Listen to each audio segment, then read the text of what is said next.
Namo tassa bhagavato arahato samma sambuddhassa. Namo tassa bhagavato arahato samma sambuddhassa. Namo tassa bhagavato arahato samma sambuddhassa. Today we are going to talk about recollection of morality. As we have known many different types of precepts, for lay devotees we have 5 precepts, 8 precepts, 9 precepts, or also 10 precepts. Not only that, we can also follow many other precepts such as duties, responsibility, and so forth according to Singalowara Sutta. So now when we are going to recollect morality, now we must have qualified morality. If we can observe precept very well, then we can also do this recollection. Then here we have one reminding. If we recollect other people's morality, it's not recollection of morality. It can be the cause of loving kindness.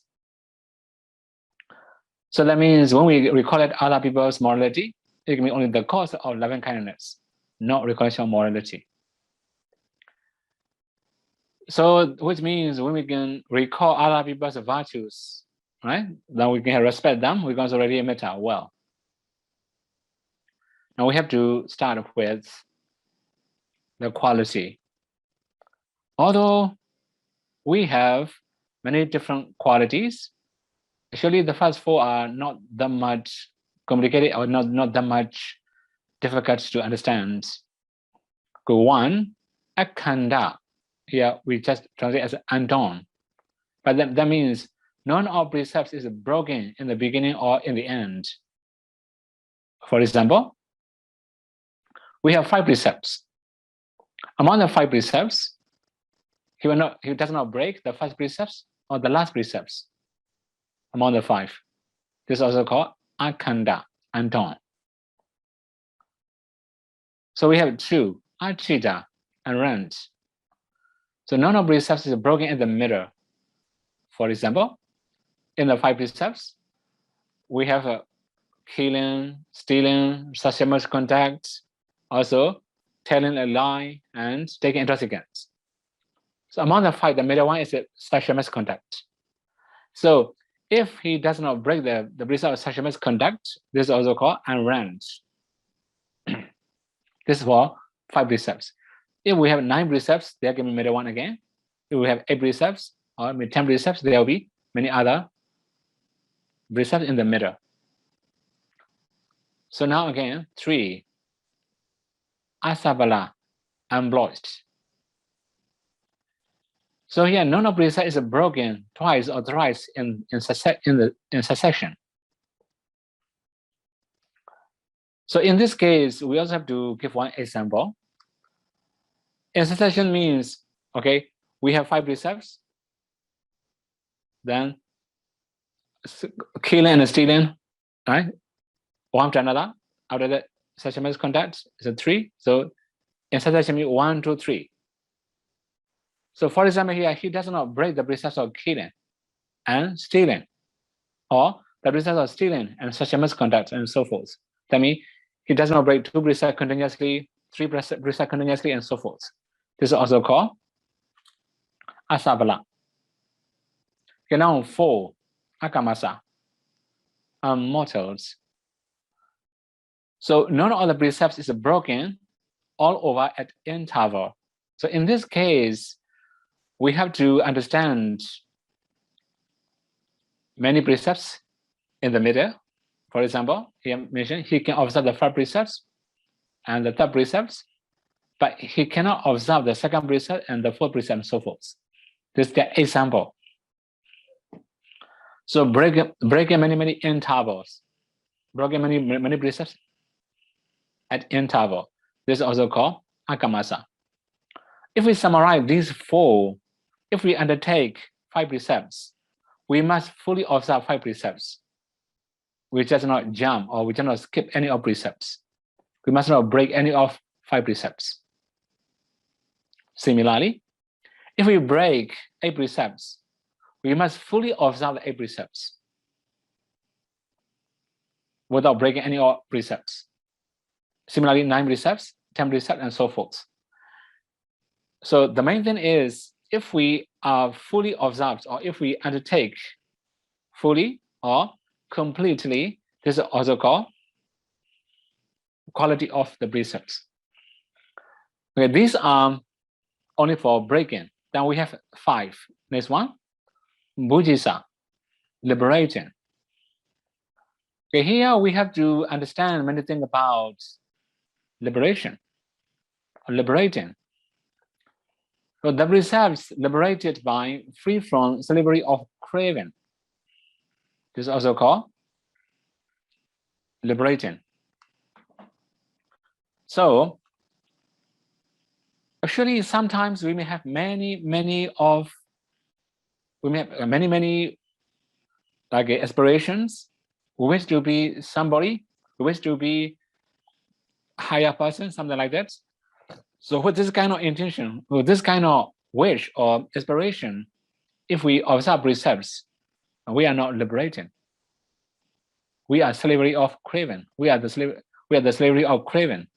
That is why we must be free from slavery of craving. That means we don't observe precepts because of craving.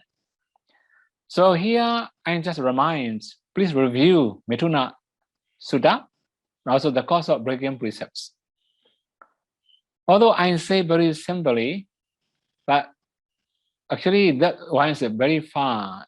You know, we have already talked about the Sila chapter, in the chapter of morality. We have already talked about Mithuna Sutta. So Mithuna means sexual contact, or maybe we can say like a sexual intercourse. This is also called Mithuna. But in the Mithuna Sutta, it mentioned the many minor cases, as we call minor Mithuna or small Mithuna. So although they can avoid having intercourse, number 1, agreeing to be massaged or caressed by the opposite sex. Sometimes we may accept some massage from opposite sex. We enjoy that kind of feeling or enjoying. And that kind of enjoyment is also called Mithuna. Then 2, we have like a joking, playing, amusing himself or herself with opposite sex. Sometimes we make a joke, right? Or we play or we amuse. Then this kind of thing also can be considered as Mithuna. 3, gazing or staring at the opposite sex, eye to eye. This also can be considered as Mithuna. 4, listening to the sounds of opposite sex. So there's a conversations, or there's a listening to opposite sex voice or sounds. This is also called Mithuna. Then 5, recalling laughs, talks, games, like playing games together, and they formerly had with opposite sex. So if we can recall that kind of activities, this also can be considered as Mithuna. Then 6, enjoying on seeing somebody indulging in 5 kinds of sensual pleasure. So if somebody are enjoying 5 kinds of sensual pleasure, we also enjoy, seeing how they enjoy. Very ambitious, maybe, right? So when we have this kind of enjoyment, this is also called Mithuna. Now, okay, 7, the last one. This is leading to the life of purity, to be reborn in the Deva realms. Sometimes we expect to be reborn in better destinations or higher destinations. This also can be considered as Mithuna. That's why here I just remind to review Mithuna Sutta. Also here, as I also mentioned here, cause of breaking precepts. Actually, when we review that part, it will be too much, right? Because actually in that part, I have already listed out the cause of breaking precept around 14 factors. that they are the causes of breaking precepts. Okay, if we summarize, if we have defilements, we will break precepts. We can say simply, okay? We have very clear, that means we know very clearly about defilements. For example, like lobha, greed, or craving or attachment is very clear. This also defilements. Then dosa, hatred, also worry, sorry, lamentation, despair, fear, all are so-called defilements. Then we also have like a moha, delusions or illusion. This also defilements. Then like a mana, conceit or pride. This also called, right? We also like a arrogance. We call it arrogance. This kind of thing also can be considered as defilements. So when we have all these defilements, when we are influenced by defilements, then we will break precepts. That is why we have to remember all these parts, especially about, right, the causes of breaking precepts. Okay, so if we can review all these parts, we can know we are slave or master when we observe precepts. Sometimes when we have mana, when we have competition, you know, when you can observe 10 precepts and also preserve 10 precepts like competition, it's come from mana, pride, or conceit, or arrogance. So anyway, when we are free from slavery or craving, this is also called Buddhisa. Not only craving, when we are free from slavery of defilements, we can say this is also called Buddhisa. That means we don't observe precepts produced by or maybe forced by defilements. Okay, now 6. Next one. Vinyupassata. Vinyupassata means here praised by the wise. So here in this case, we have to know what is it really called praised by the wise. Here, the precepts are praised by the wise, such as the Buddha, enlightened one. Not only the Buddha, Pajika Buddha, or all the noble persons were praised when we can observe the precepts very well. This is called Vinyupassata. Then again, here also I just remind, please review Akankeya Sutta and the benefit of observing morality. This is also important to review that part. So when we review Akankeya Sutta, we can also understand why we have to observe the precepts, right? Okay, so I will summarize Akankeya Sutta again. So in this Sutta, the Buddha talked about the benefit of practicing 3 trainings, not only moral precepts, also practicing 3 trainings. But the Buddha explained, or the Buddha also guided his disciple to observe 3 trainings. As we have already know, when we practice the morality, okay, there's also some benefits according to Akankeya Sutta. So 1, he can be lovable to the fellow Dhamma friends. That means if we observe precepts very well, our Dhamma friend will love us. Then 2, he can gain the photographies. Of course, although we don't observe precepts, we can also gain photographies, but it will be different. When we observe precepts, whatever thing we gain is really worthy. That means he's worthy of photographies, right? Then 3, he can be of great benefits and results to the donor. That means if we observe precepts very well, if we follow all the moral precepts respectfully, strictly, then it will be more beneficial for the donors. The Buddha also recommends his disciples to observe precepts or to practice 3 trainings for the welfare of donors, in case they may have greater merit or more fruitful. 4, he can be of great benefits and results to the departed relatives. So we all have relatives in the past. According to Buddha's teaching, actually in the samsara, we all have been relatives in many ways. So now, sometimes when we are going to share our merits to our relatives, especially departed relatives, if we can observe the precepts very well, it will be more beneficial to the departed relatives. That's why the Buddha also say, for he can be of great benefit, it can be of great benefit and results to the departed relatives. Then 5. So he can overcome all arising aversion and attachment. Of course, if we cannot subside defilements, we cannot observe precepts very well. That is why this is also important for the practitioners. And now 6.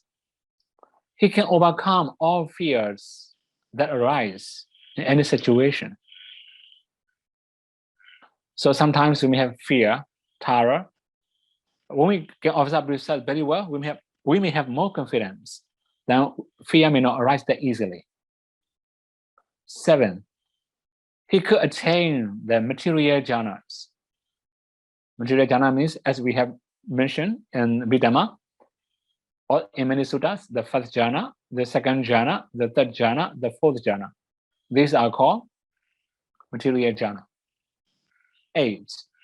He can also attain the immaterial jhanas. Although we say material jhana, immaterial jhana, if we combine together, he could attain the 8 attainments. We can also summarize like this. But anyway, when we talk about immaterial jhanas, we also have to explain, right? The jhana based off boundless space. Also, we have based off boundless consciousness. Also based off nothingness, based off neither perception, nor non-perception. These are called immaterial jhana. So we can also attain immaterial jhana. It doesn't mean it's by recollecting, right? Without morality, we cannot attain any jhana. If we have morality, we can attain jhana. It can be foundations. That means morality can be foundations for attaining jhana. 9. Then he can become a Sotapanna, Sakadagami, and Anagami. Also 10. He can attain psychic powers. 11. He can attain arhatship. So these are the benefits of observing morality according to Akankhya Sutta. So if we can practice very well, then we can attain all these things. Anyway, this is the first part we have to explain. Huh? Then again, we have aparamata. When we talk about aparamata, here we just translate not adhered to. Here in this case, the precepts are not adhered to with craven and wrong view.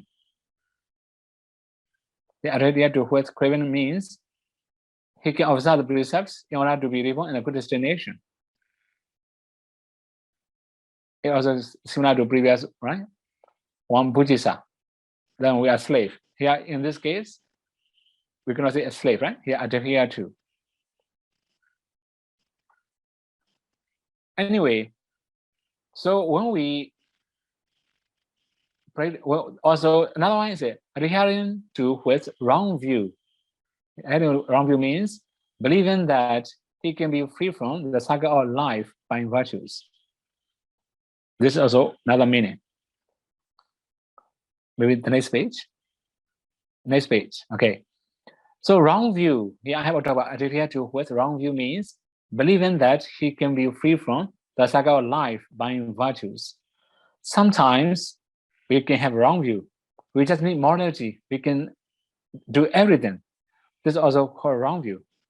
If we stop in morality without practicing more than that, we cannot improve. We cannot purify our minds. In reality, morality is just training bodily actions and bhava actions. If we can train very well our behavior and our speech, this is called morality. As long as our body actions and bhava actions are not harmful for ourselves and harmful for other living beings, this is called morality. So anyway, by practicing morality, we can purify our body actions and bhava actions. But to purify our mind, we need to practice samatha. To achieve higher wisdom, higher attainment, we also have to practice vipassana that we can take. That's why if we believe, okay, if we can do sila, we can achieve everything. We can also attain nirvana. This is also called wrong view. So morality can be foundations. Okay, now here we have one definition. Aparamata also means no accusation. Sometimes we are accused by, or maybe reproached by other people. Sometimes, although we are doing good, many people accuse us. In this case, it will be exception. We have to think about who accuse us.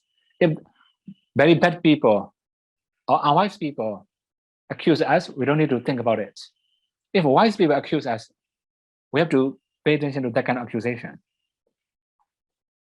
Okay, now, a moral person is not accused by the wise. That's very clear, right? Everybody can know that kind of things. Then again, we have the Samadhi Samvadhanika, conducive to concentration. This is the last part about this quality. This is number 8. So here we just talk about conducive to, right, concentration.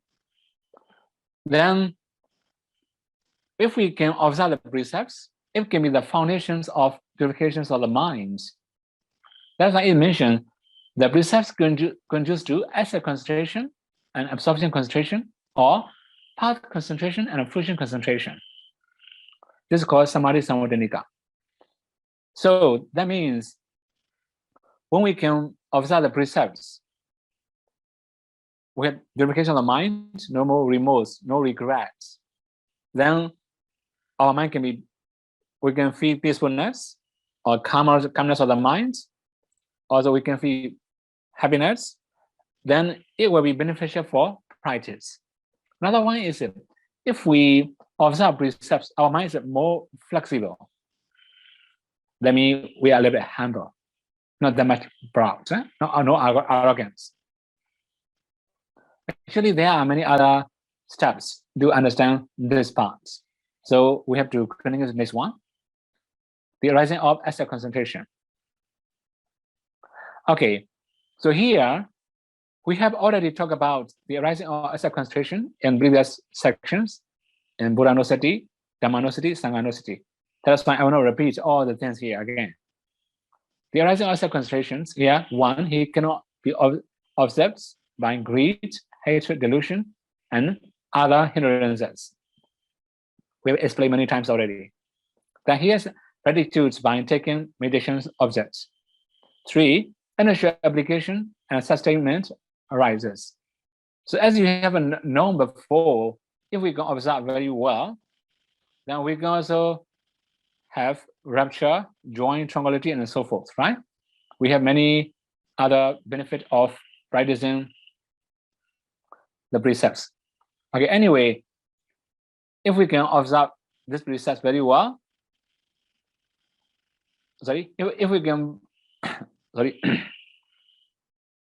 if we can practice,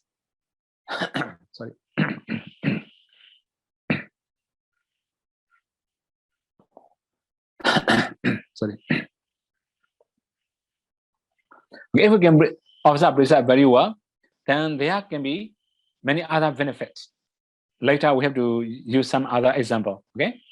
So, okay, briefly, now if we can observe, okay, in this case, if we can observe the quality, what about the, like rapture arises, tranquility arises, bliss arises, concentration arises, so forth, right? There's the rising of asset concentration. Now we also have to know the benefits. Okay, here we also mention, please review, right? Yeah, I'm also mentioned, please review the story of Venerable Mahatissa who broke his legs. So actually, we have already explained this one before. I think many of people have known that story. So Venerable Mahatissa, he's actually one of a Brahmin, also was born in from rich family. But only after listening a discourse from the Buddha, his mind changes and he just joined the order of bhikkhus. Then actually he gave up all his wares, right? Then his younger brother's wife worry about their fortune. That means if Venerable Mahatissa disrobes and come back home, they have to return his properties. Actually, she was a little bit worried about. We can hear maybe his daughter and his sister-in-law, right? Worry about the situations. Then he sent 500 like a bandits or 500 people to kill, right? To kill him. They met him in the forest because it's very big forest. The 500 people have to work very hard. Finally, they found out where Venerable Mahatissa lived. Actually, when they arrived or when they surrounded Venerable Tissa, he begged them to spare his life for one night. And they say, how will you prove that you don't run away? If you run away, we're gonna earn money, right? They say like that. Then to prove that he didn't run, he will not run away, he used big stone and hit his legs. It break his legs already. He cannot run away. After that, he just told to them, now you can see I cannot run away. Please allow me to meditate for one night. So you may have known that story in many situations, and you have known the one. So actually, after breaking his legs, you may have learned many things about meditation from that story, right? They may teach you, can focus on the pain like this. Actually, the way he practiced is not pain. He just recollect his morality. Be careful. Here's a story. That story can be found in Satipatthana Sutta commentary. So there we can find all the process he practiced. The first thing is he recollects his morality. So when we can recollect very well, because of the beauty of morality, he can also feel gladness or delight. In Pali, we call pamaja. Pamaja means gladness or delight. When it becomes stronger, it changes to rapture, joy. Then when the rapture becomes very powerful, then it changes to tranquility. In Bali, passaddhi. Then he can tranquilize everything. Very strong and very powerful. So then again, when the tranquility becomes very strong, it changes to sukha, the bliss. When the bliss becomes very powerful, it produces concentration. By recollecting morality, he can attain only asset concentration. That's why we are talking about the benefit, right? How it arises. So anyway, so the main thing is he could attain asset concentration by the power of recollecting morality. Based on that, he could proceed practicing vipassana until he attain headship. This is the process we can find in the original text.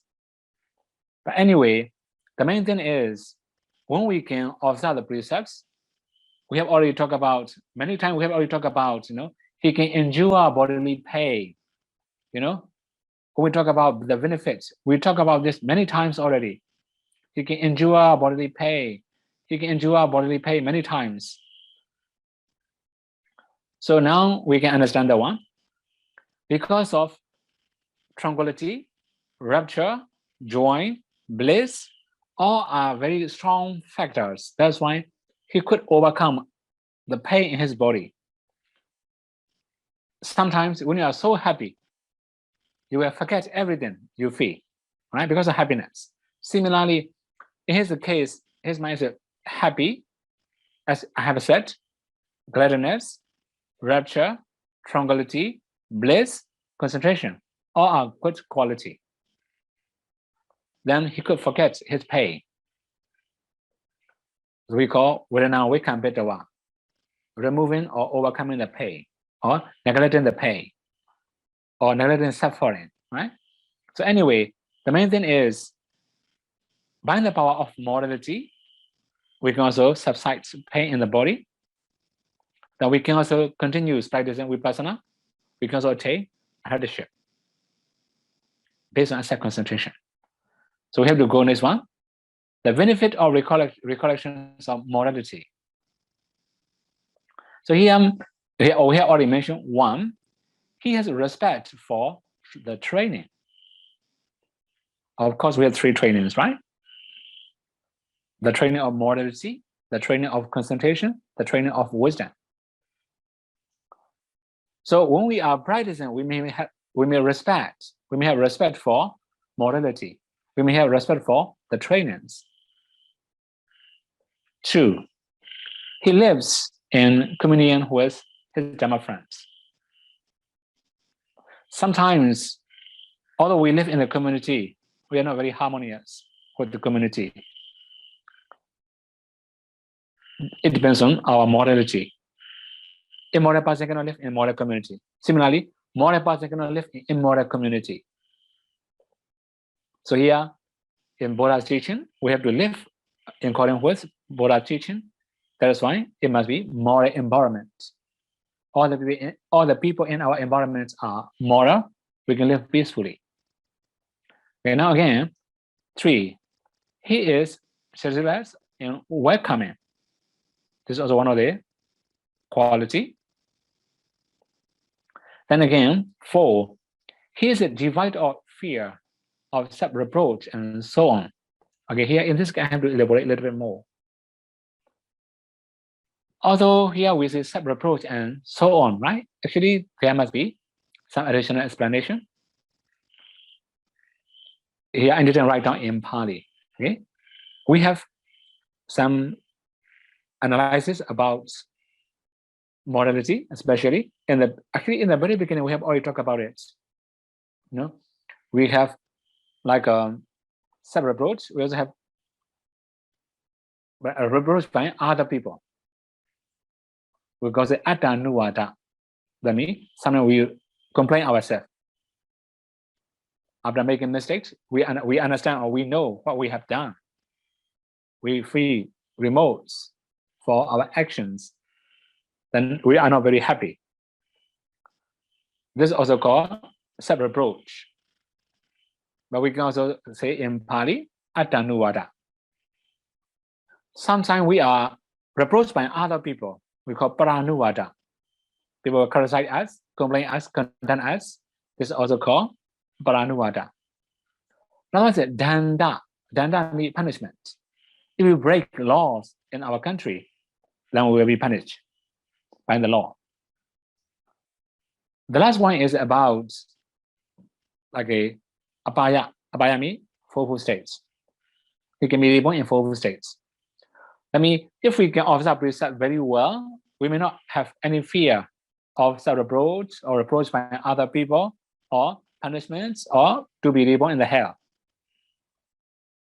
Then 5, he sees fear in the slightest faults.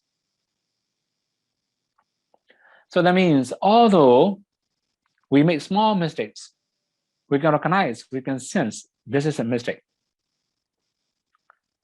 Sometimes if we are too arrogant, we don't recognize we have made mistakes. When we are so selfish, we don't know.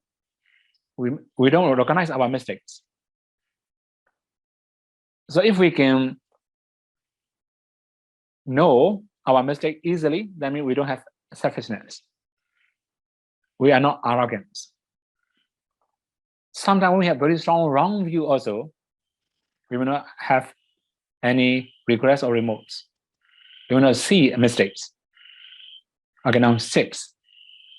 He attains fullness of faith and so on. Here we just talk about fullness of faith and so on. But in reality, there are many things we have to know. Okay, the main thing is, if we have already practiced the morality, the training of morality, we can also experience all these things. Okay, now again, although we say faith, right, we have to understand many other things. For example, 5 controlling faculties. We can also have anything. Then again, he has much happiness and gladness.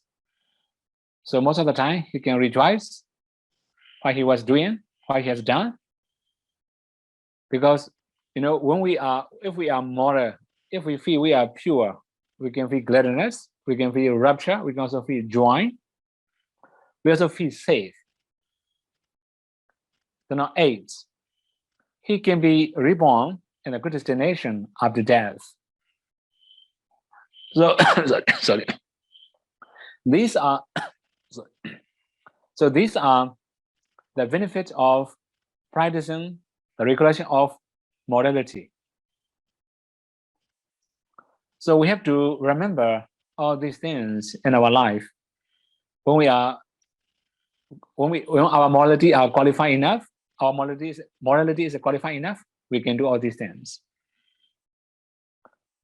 Okay, now we have to continue the recollection of generosity. So you have already known what is it really called, recollection of generosity. I have to remind many of listeners here, right? From time to time, I also remind many people about that kind of donor, right? Mostly, many of devotees come to Pautoya. They offer many things, but they cannot meditate. So I also talk to them. Yes, most of the donors are good donors, not good meditators. So in reality, if we have done very good dana or qualified dana, we can also use that dana for meditation. Okay, now here I have an introduction. One who constantly practices sharing and giving should develop the recollection of generosity. There are 6 qualities of generosity. If the meditator has already practiced any of qualified sharing and giving, as mentioned below, he can recollect the generosity. This is just introduction. So here we have to mention the quality. So we can also find this passage in Anguttara Nikaya, especially when the Buddha talked to King Mahanama. Mahanama is actually the elder brother of Venerable Anuruddha. He's also one of the second prince. After that, he became the king when Buddha's father passed away. Okay, anyway, so number 1, Vikata Mala Machirina Chedasa Viharami. So abide with my heart free from stains by avarice.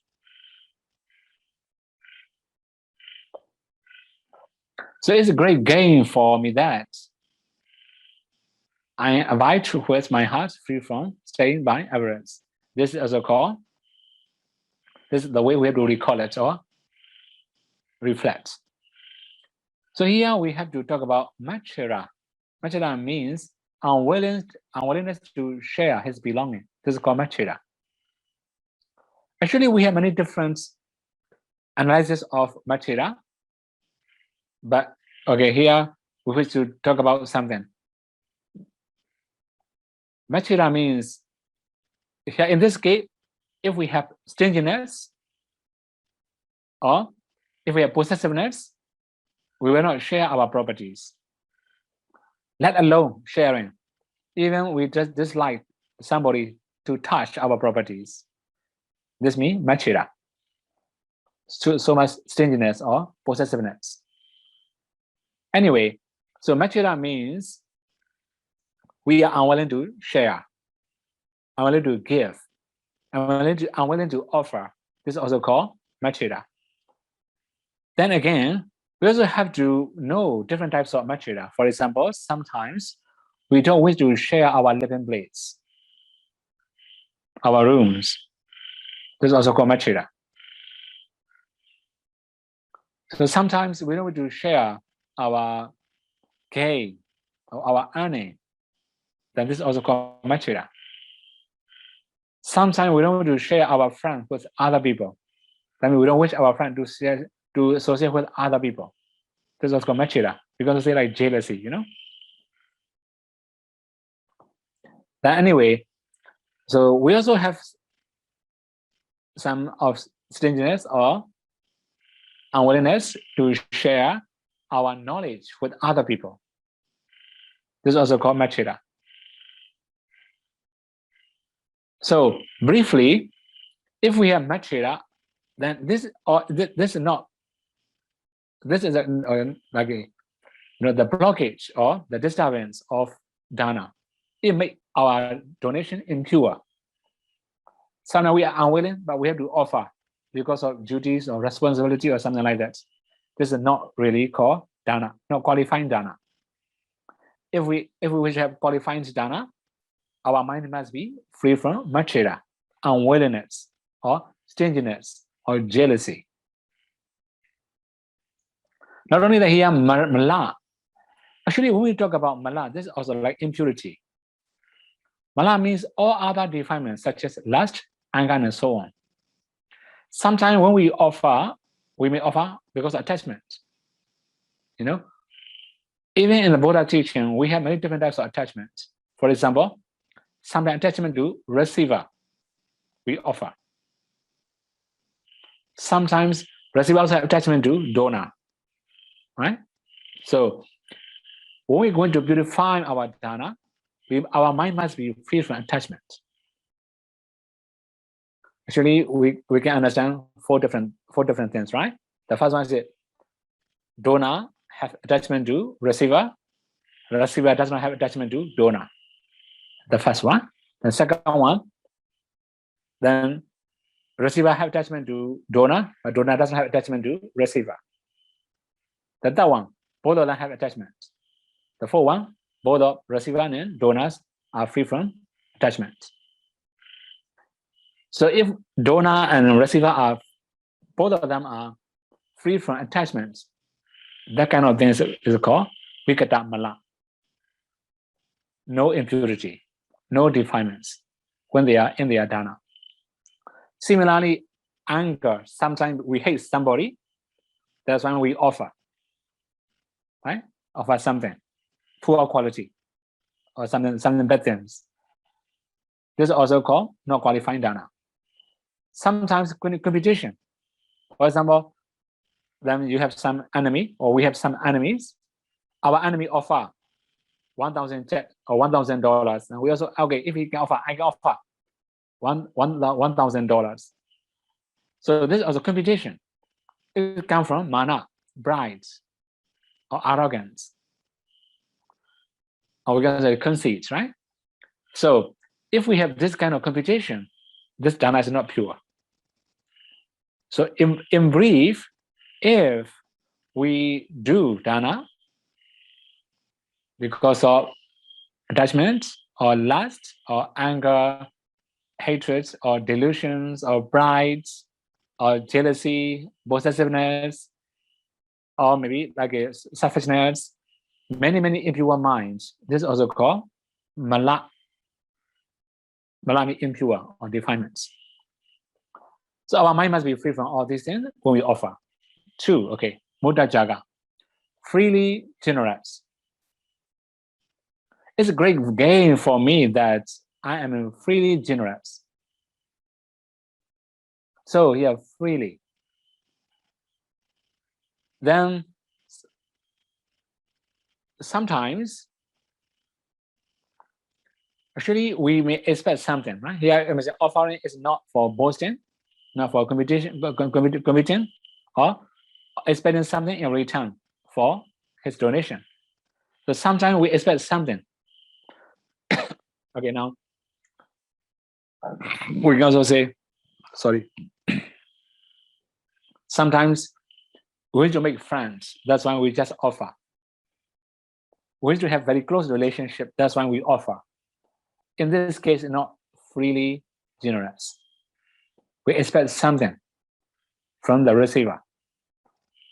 So if we don't expect anything from the receiver, it's much better. We call Muddhajjhaga, freely generous. So if we are freely generous, then we can do recollection.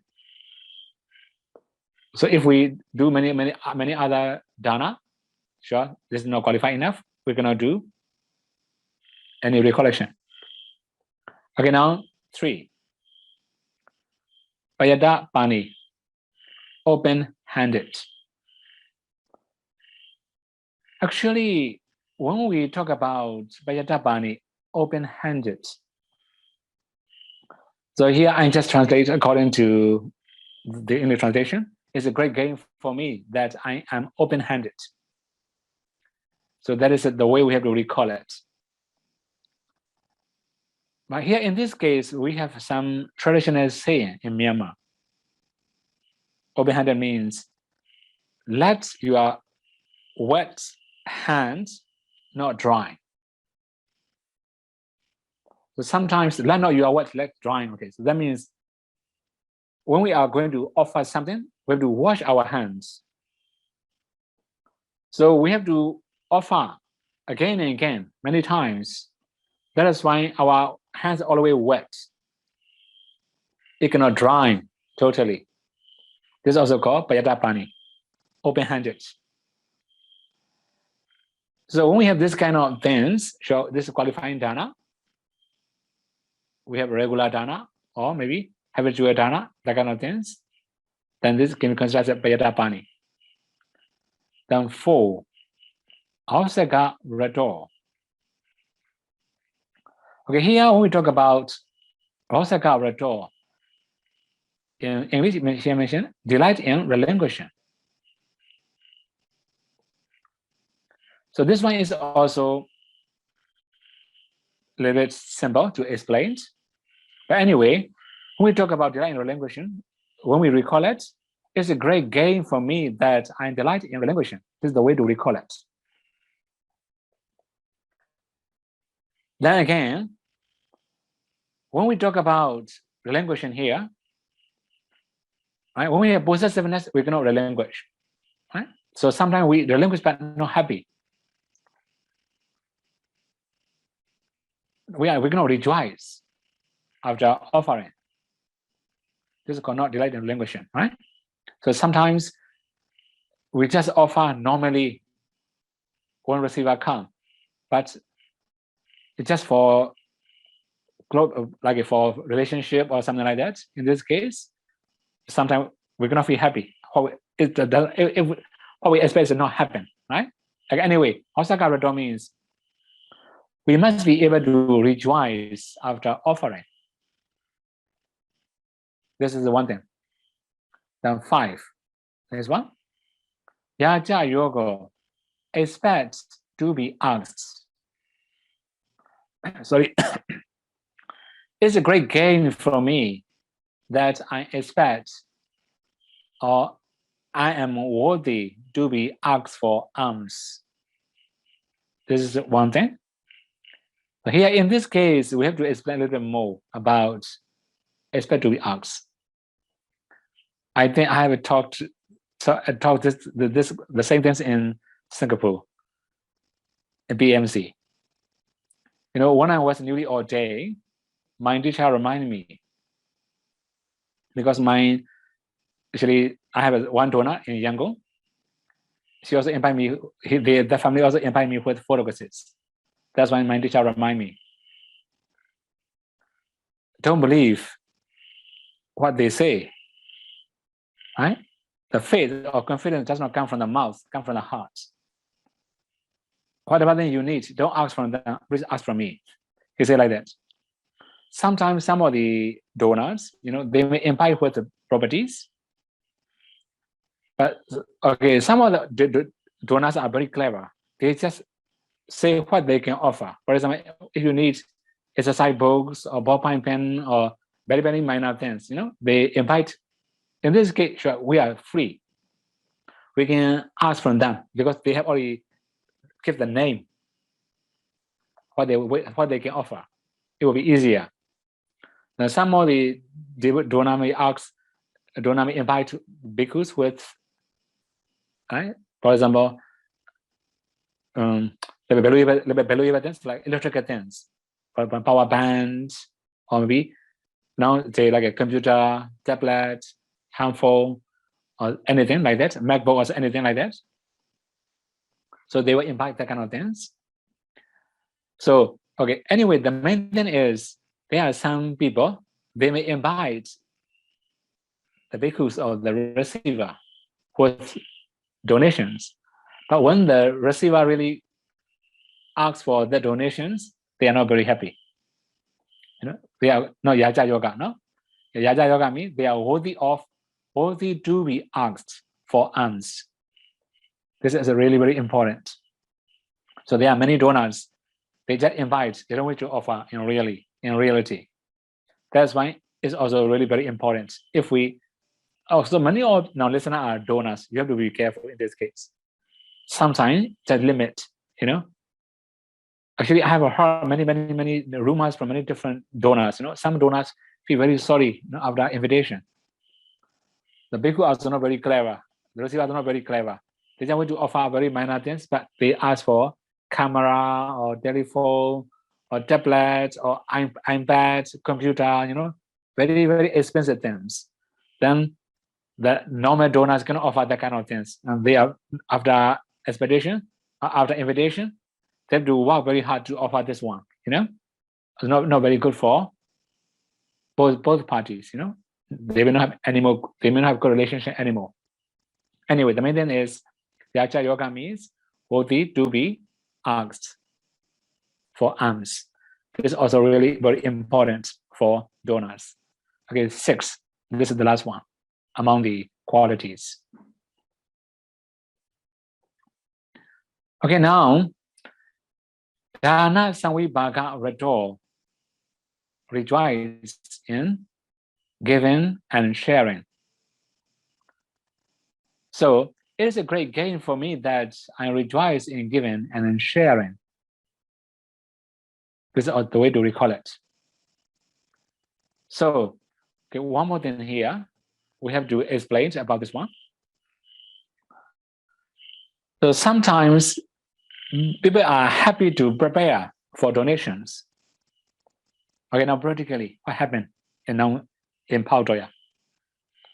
You know, we have many group of donors. Some donors are very clever. You know, before rainy season, they send umbrella to Paudoya already.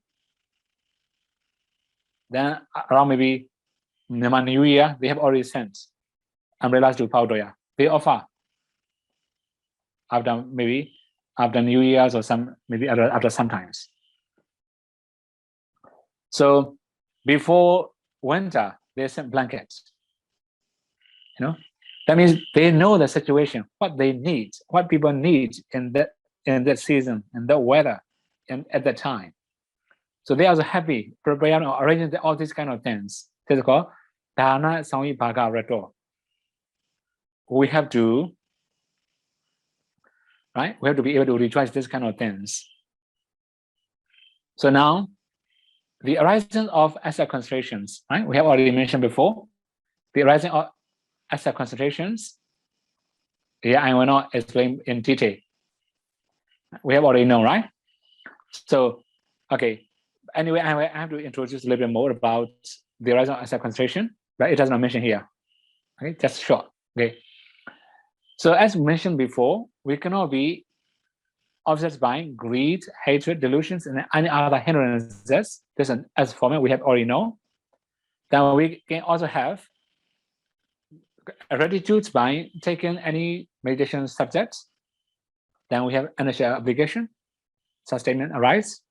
Then rapture arise, tranquility arises, bliss arises, concentration arises, then jhana feta arises. By recollecting this quality of charity, we can attain only asset concentration. We cannot attain more than that. So again, when we have to talk about the next one, the benefit of recollection of generosity. So before explaining all these things, we have to introduce a little bit more about dana. Actually, all these qualities are very high, right? Very high quality. Then we also have very simple instructions in Anguttara Nikaya. So for donor side, there are 3 fetters. From the receiver side, there are 3 fetters. Altogether, we have 6 fetter. We call Chalanga Dana. 6 fetter donation. So for about donor sides, actually even last week we have already talked about it. Preceding volition. Before offering, we have to prepare very well. This is called Pubbachirana. This is also one of the quality of dana. We must be able to rejoice the one. Then Munchachirana, in the actual time of dana, in the actual time of donation, we must be able to rejoice. This is also important. Then actually preparation can be a little bit longer. For example, sometimes when we are going to offer very big amount of donations, we have to prepare very long time. It will take a few weeks or a few months.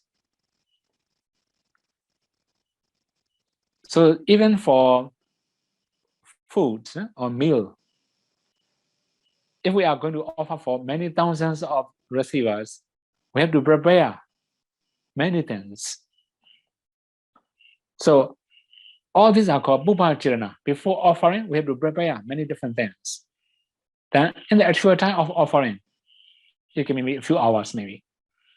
In the case of Paudoya, within half an hour or within 1 hour, we can finish all the donation, especially lunch or breakfast, right? Within 1 hour, we can finish. So in the actual time of donation will be short. It can be only a few hours or maybe less than 1 hour sometimes. That very long time volition is Aparachirana after offering. So now here, all the recollection actually come from Aparachirana. After offering, we can recall how we have done before. This is also really very important for us. Okay, now, we have to give one example. Sometimes when we offer, we may have some, how to call, certificates, donation certificates. So we can see that certificate again and again. After that, we can also rejoice. Whenever we see if we can rejoice, this is also called recollection. Okay, then our recollection also must be qualified enough, right? Not expecting any gain or fame or any other things. So, Aparachirana can be used whole life. If we have done something good, we have done some dana, very good dana, we can remember whole life. We can rejoice whole life. It will be meaningful. Okay, now we have to proceed the benefits, right, of recollection of generosity. 1, he becomes ever more intent on generosity. This is also important. So if we have this kind of dana, right? So as we talk about Buddha's quality, our mind were inclined to Buddha's quality, more respect, right? Here, his mind were more intent on generosity, because he knows the value of generosity. Then 2, his preference is for non-greed, because greed and generosity are opposite factors. If we are greedy, we cannot offer. If we have possessiveness, we cannot offer. If we are stingy, we cannot offer. If we are selfish, we cannot offer easily. So that's why his preference is for non-greed. This is also one of the benefits. Then he acts in conformity with loving kindness. Okay, here we have to talk about one more thing from the donor sides.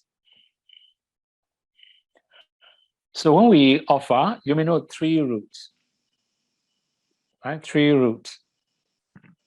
I think even question and answer, many times they are just 3 roots. Why is it called 3 roots? Yeah, I have to explain 3 roots. When we are going to offer something, the first one is non-greed. That means we must be generous without any attachment to donations. The second one is non-hatred. It is also called loving kindness. This is also another root. So if we have loving kindness to a receiver, it will be lobha, alobha, and adosa, 2 roots. Then again, the last one, amoha, non-delusion. Non-delusion equal to wisdom or knowledge. So we must be wise enough to offer. For example, we must know it's beneficial or not. Sometimes we offer, but it's useless. Right? For example, in modern society, we have many Tipitaka books in many monasteries. But most of the Tipitaka are in the bookshelf. Nobody reads. In Paotoya, we have also library. We have Tipitaka in the library. So actually, before I used telephone, I have to go to the library from time to time to read the books, because now we can install Tipitaka application, also Tipitaka translations in Myanmar language. That's why I don't need to go to the library too much. Anyway, the main thing is, although they offer many books, but nobody reads, then this is called useless. If there is somebody who can read or who use all these books, it will be meaningful. Okay, this is in Paotoya, right? We have Tipitaka. There are somebody who can read Tipitaka, who read Tipitaka also. Then similarly, in my monastery in Ceylon, we also have Tipitaka. We just keep in the hall. Then there are some learner. When they want to read, they're going to read. It's open for anybody. So sometimes, they just lock Tipitaka. The airport didn't allow anybody to read. Anyway, the main thing is wisdom, wise. When we are going to offer, we must be wise enough it will be useful or not. Sometimes, although we offer, it's not useful. Right? There are many things we offer, but not useful. Okay, briefly, here in the case of 3 roots, the first one is non-greed. We call generosity, freedom of mind, without attachment, Second one is non-hatred, which is also equal to loving kindness. The third one is non-delusion, equal to wisdom or knowledge. So these three are called three roots. So when our dana associated with these three roots, it becomes powerful. When the preceding volitions, succeeding volitions accompanied by these three, this is also meaningful or more valuable dana. Okay, here are three. He acts in conformity with loving kindness. This is also important. Now, 4. He is fearless. So in reality, when we have very strong faith or very strong generosity, we have more confidence. Our minds are free, no attachments, no grasping. That's why a little bit free. If we have expectation, we are not free. Then 5. He is much happiness and gladness. Actually, we have already mentioned that one many times. So when we can rejoice our merits after offering, then this call, we can have happiness, we can also have gladness. It will be more meaningful. Not only that, as we have mentioned before about asset concentration, there will be rapture, tranquility, after that, bliss, and concentration. All right. So here, bliss also is called sukha.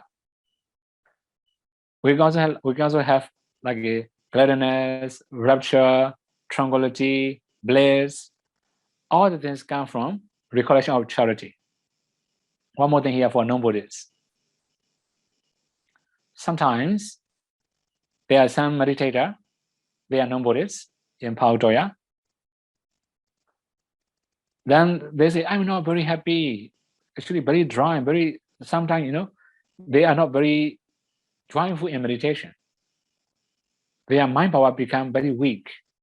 Then what should I do? I'm not interested in meditation anymore. Then I just recommend them, make your mind happy first. For Buddhists, it's easy, just do Buddhanussati. And you can feel happiness, gladness. After that, you can continue practicing. But for non-Buddhists, they may not know Buddha's quality. That's why I have to ask them, you may have done something good or some dana charity in somewhere. What charity made you happy? Just recall that one. When you can feel happy, as you are doing in the present moment, then you can switch your awareness to the breath. It also gives me foundations of other meditation subjects, right? Okay, now 6. He can be reborn in a higher destination after death if he cannot attain any path and fruition knowledge. These are the benefits of reflection of generosity. So today we have already talked about the recollection of morality and charity, generosity. In Buddha's teaching for Buddhists, we have only 3 things to do: dana, sila, and bhavana. Right? So in the case of dana, after doing dana, we have to remember what we have done before. Then we can recall it. Then we can rejoice it. Also accumulating more wholesome deeds. Not only that, we may have observed the precepts. Maybe one day we are very pure, for example. We can recall the precepts. We can rejoice. It will be useful for our practice. Sometimes, if we don't have rapture, joy, or tranquility, we can recall it Buddha's quality, Dhamma's quality, Sangha's quality. Also now, we already talk about morality and generosity. All these recollections will be useful for developing or improving our spiritual power, especially when we are going to develop the enlightenment factor of rapture. We can recall it all these things in order that we can rejoice well, we can rejoice more. There will be rapture, tranquility, and joy and bliss. It can be the foundations of concentration. Okay, now today it will be short. Anyway, it will be valuable for practitioners. May you all be able to practice the 3 trainings, and may you all be able to realize the final cessation and no suffering. Okay.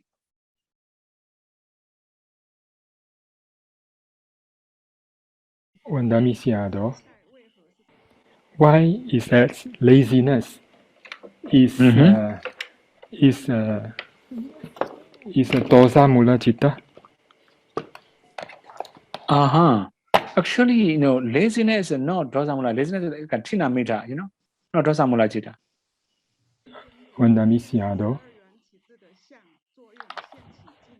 This question was asked last week regarding Paticcasamuppada 5th method. Paticcasamuppada 12 anga. In this discernment of 12 anga of Paticcasamuppada, they will include the Lakhanati Chatuka. So one of the anga is tanha. In tanha, the characteristics, tanha, the characteristic is the dukkha, is the cause of dukkha, and the rasa is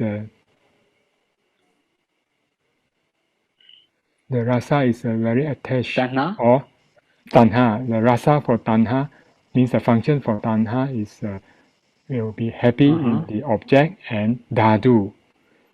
And manifestation is the mind is not satisfied with object and dhatu. And proximate cause is the Vedana. So the question, you would like to know, what does that mean by dhatu here? And Seado, tanha in Paticcasamuppada, 12 anga, one is the tanha. Seado, I checked the Lakhanati Chatuka.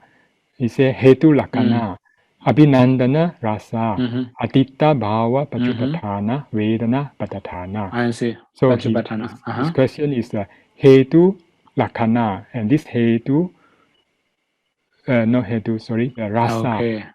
Rasa here is Abhinandana Rasa, but the questioner includes, this Abhidhana is towards the Aramana and Dhatu. So why it includes Dhatu here? And what is this Dhatu here?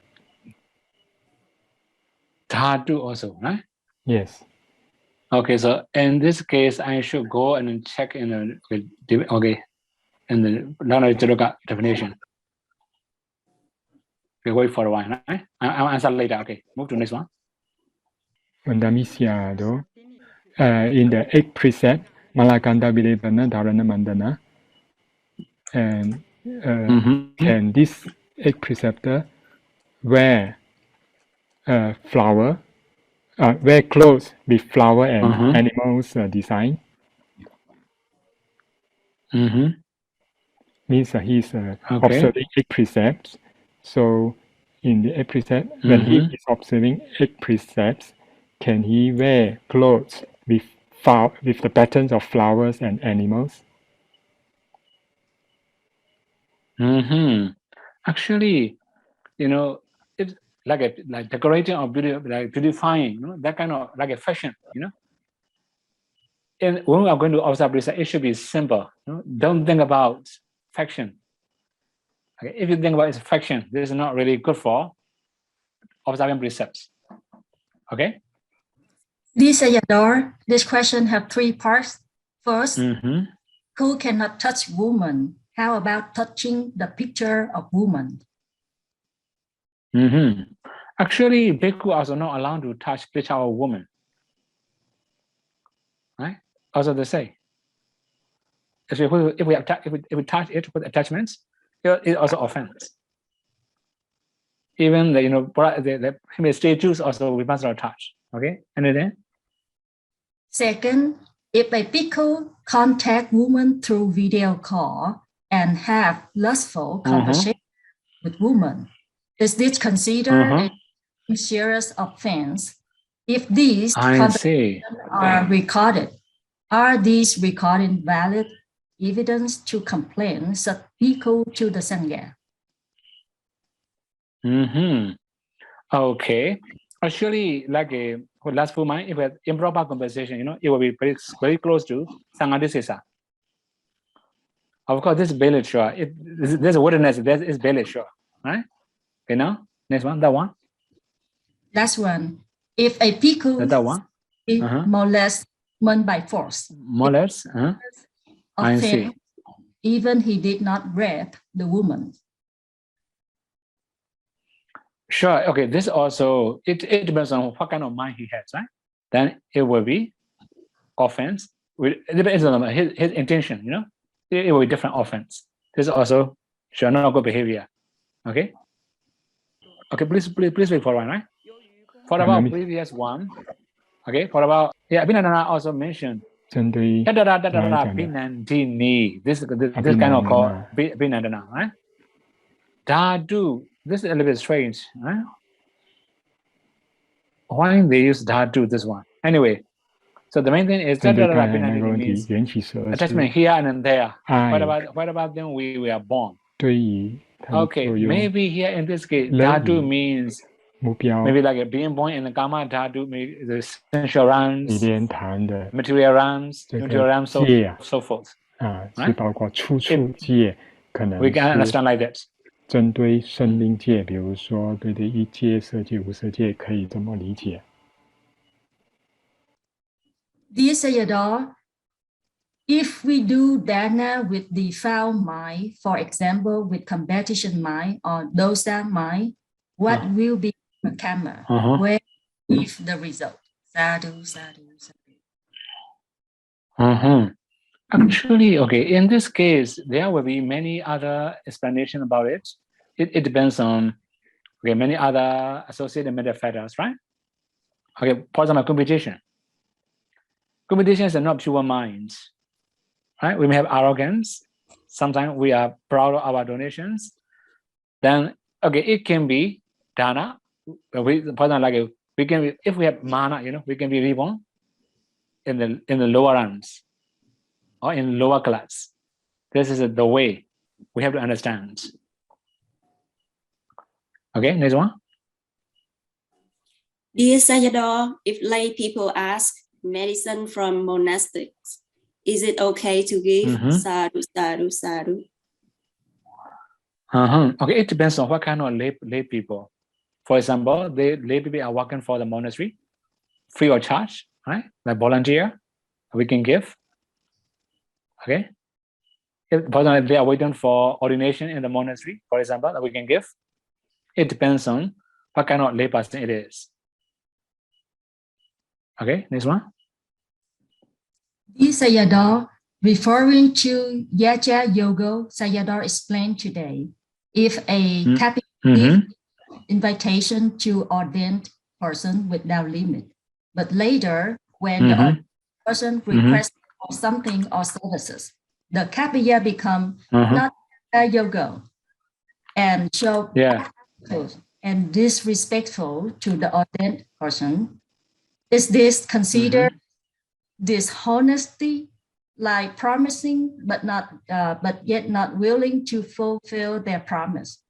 What will be the karma if one behalf? Okay. So in this case, actually, receiver must be wiser, because receiver are bhikkhu, right? We must be wiser. In the case in Buddha's teaching, we have, for example, although donor have many donations, if they are not very generous or not very willing, we cannot ask for many donations. Sometimes donors are poor, right? That the receiver want to have many things. Then due to their ability, we have to consider their ability. We must not accept many different things. So sometimes donors also have many things. They also can offer many things. Receiver also want many things, right? But in this case, we must think about useful or not. Receiver must choose if useful or beneficial, right? If useful, we can accept from the donor. We have to know our limits, as we have learned in moderating in food, right? In the case of moderating in foods, we must know the amount of food we are going to consume. Similarly, when accepting donations, receiver must be wiser. Don't ask many donations from donors. So in this case, we cannot say dishonest or right? Breaking promise, because Dona is okay, because his ability, we have to think of his ability. In this case, both parties should be considered, right? What about Karma? Okay, so it depends on the situations. Sometimes receivers are very bad. That's why Dona may have angry. Dona may get angry. In this case, sure, it's agusala, but because of bad behavior, right?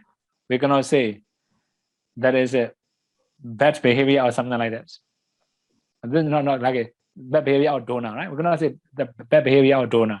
It's bad behavior of receiver. It depends on many other situations we have to consider. Okay? First question. In the Dhamma class, there are always these words thinking. So his question is, according to the Dhamma class, these words thinking, what is the difference of this thinking? I think it's Chinda Maya, something like that. What is the difference between this thinking and the thinking according to the conventional words, means the worldly terms? Okay, so here Chinda Maya Jnana means, okay, sometimes we have to find the meaning of the one, right? The use of the one. For example, when we talk about sati, mindfulness, or awareness, we have to think about it to understand deeper. Similarly, when we talk about samadhi concentration, we have to think about it, right? We have to think about it. What's the really meaning of samadhi? We have to analyze, we have to think deeply. That kind of things can start us thinking. For worldly thinking, okay, there are many kinds of thinking. For example, thoughts of sensuality, thoughts of ill will, thoughts of cruelty, all are also called thinking, but they are bad. So we have, for example, another good thinking. Thoughts of renunciation, thoughts of goodwill, thoughts of non-cruelty. These are good thinking, good thoughts. We can say like that. So mostly, if we say worldly thinking, maybe it depends on the subject they choose. Okay, we can understand, is it good or bad? Okay, next one. 2. No, previous page. 2. Second question, not yet, right? Yes, second question. In the Abhidhamma class, there is this discernment of the past life, present life, and future life. So as a beginners, we would like to know discernment of past life. What is the ultimate meaning for doing that? Means that the meditator has the power to discern. When the meditator's power of discernment has increased, he really can see the past life experience, way of living in the past, or it is just through thinking and analyze the cause and effects to know the past life. Okay, in this case, if we have like a psychic power or our practicing 14 ways of training minds, it's possible to see the way they live in the past. But for about normal practitioners, they can see only past lives, mental process, and also the five aggregates, five clinging aggregate in the past. Then we cannot say imagination. If we imagine, then we cannot find any link between past and present. When we can know the five causes in the past, then we can find the link between present and past. If we can find the link, we can say it's a right. If we cannot find the link, and we cannot say it's a right. We can say it's a wrong, right? It's not imaginary. We must go and see the past lives. We can also feel like we're in the past. Then we can also clearly know in our death moments what's our imaginary, what's our thinking, what's the object, and so forth. There are many other things we have done in the past. Also can see some of the good actions or bad actions, although it's not as detailed as psychic power. Okay? So the main thing is we have to know cause and relationship. which are internal seeds. That means knowledge and contact in the past. Okay, next one. Dear Sayadaw, if a yogi noticed that the chef of the monastery is taking food home, not the leftovers, also the chefs sometimes take the monastery food for her own use, what should the yogi do? Reporting it will disturb the yogi's meditation. Sadhu, sadhu, sadhu. Okay, so in this case, if you can report, it will be a little bit easier, right? For example, like there is some in charge in the area, in the monastery. If you can report to the in charge and they can handle the case, it will be more meaningful or more fruitful. Okay? Dear Sayadaw, Vietnamese Sayadaw, Chinese just now is mistranslated as laziness or indolence. In Pali, it is called satcha. I would rather translate as grumpiness or crankiness. Why does this mental state belong to dosa, hetu, sadhu, sadhu, sadhu? Kosaja.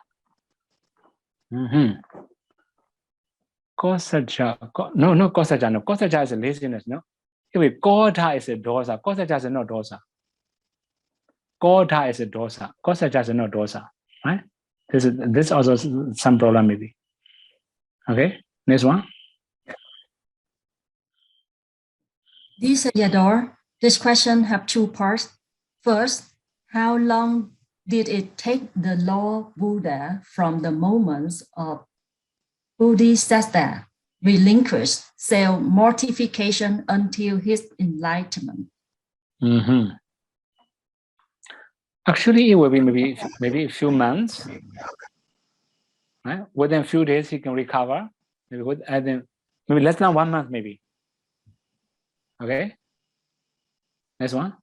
2. Second, after the Buddha's parinibbana, where was his bowl? Bante? Sadhu, sadhu. Okay, I don't remember that one. I don't remember where I put his bowl. Okay, then next one. Vietnamese at all. More video. If a bhikkhu he smokes cigarette, so is that any offense for him? If yes, so this offense is heavy or not? This abati is heavy or not for smoking? Bhikkhu smoking. Okay, so there are some controversy about smoking. Somebody said this is not allowable because actually, okay, some ancient time we have some sickness. You know, if we have sickness, we can also do like a smoking, special medicine. You know, we ban special medicine and we smoke. This is allowable for sickness. Without sickness, if we do, this is an offense. Not very offense, sure, not very heavy offense, but this also unallowable. Okay.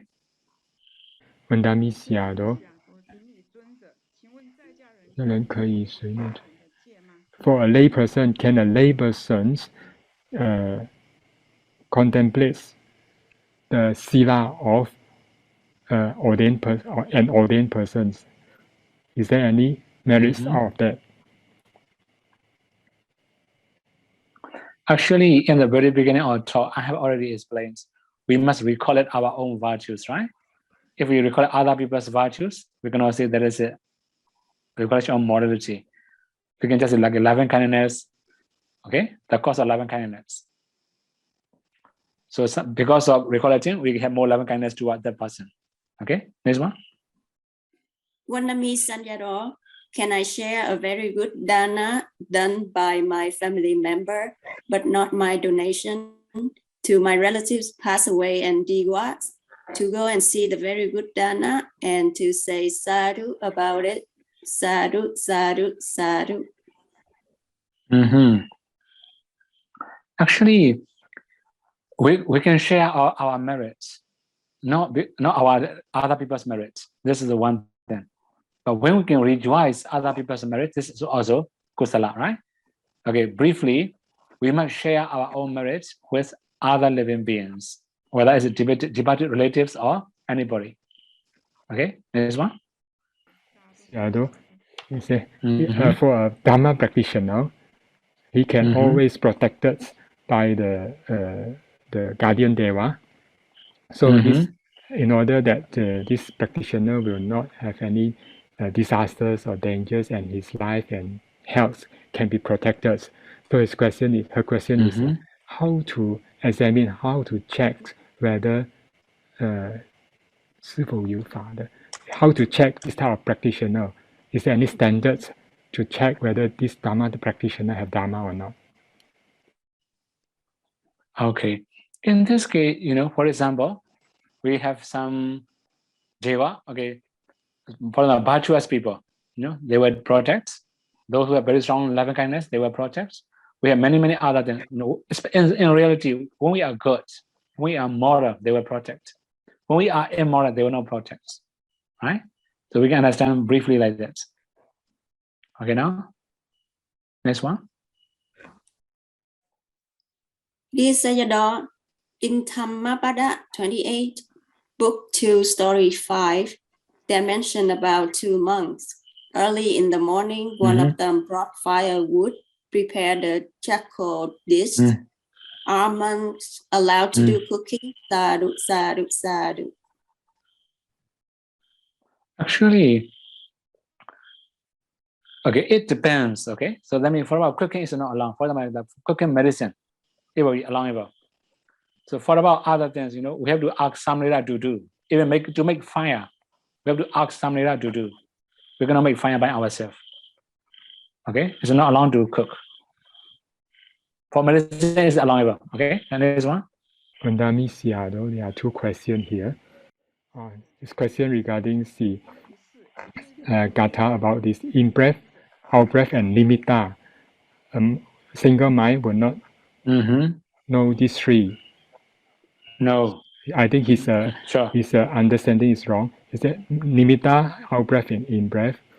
One single mind should know these three. Then the practice can be accomplished. Otherwise, it cannot be accomplished. So his question is, if he pays attention on the static breath at the nostril, that means he can master these three factors: in-breath, out-breath, and the sign.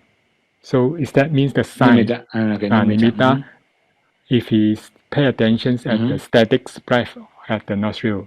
So in this way, can he accomplish? Okay, this is a misunderstanding, right? So that means in the Visuddhimagga, we mentioned the in-breath, the out-breath, the nimitta. These three are not the object of single mind. One more thing, not the object of single mind, which means with one mind moment or with single mind, we cannot know three. We can know one of the three at a time. We have to understand like that. So, which means whether we can know the in-breath or the out-breath or the nimitta. Nimitta means here touching point. Then we can also accomplish. Whether knowing one or three, we're going to accomplish, right? If we can know one of the three, we can accomplish concentration. We can establish concentration. Okay? Next one. Second question.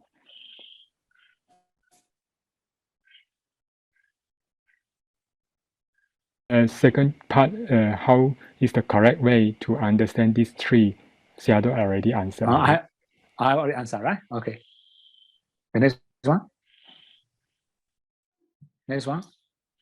Dear Sayadaw, previous question. Vandami Sayadaw Chinese just now is mistranslated as laziness or indolence. In Pali, it is Gosacha. I would rather translate it as grumpiness or crankiness.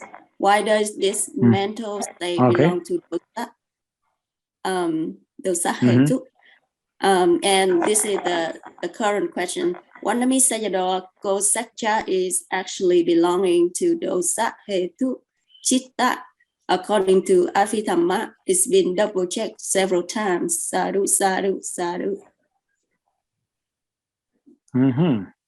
This is a comment. Kosaja. This actually, kosaja is mostly laziness, If laziness, we can also say similar to Tinamita, Chinavada can be either in the Loba group or Dosa group or Moha group. Okay, I have to check that one again. Okay. The next one.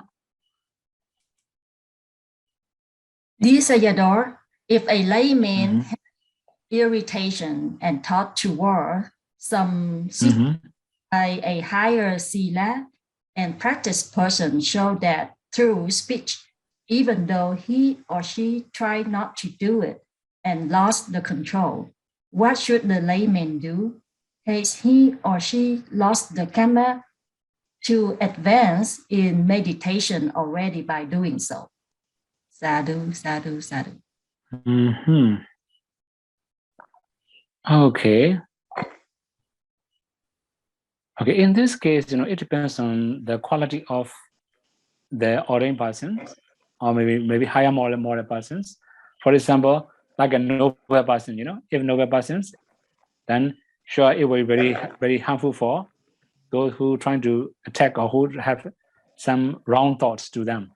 If ordinary people, sure, this also a little harmful, but not that serious like a noble person. So in the case of meditations, sure, if we ask for forgiveness, we can also practice normally, it doesn't matter. Okay, next one.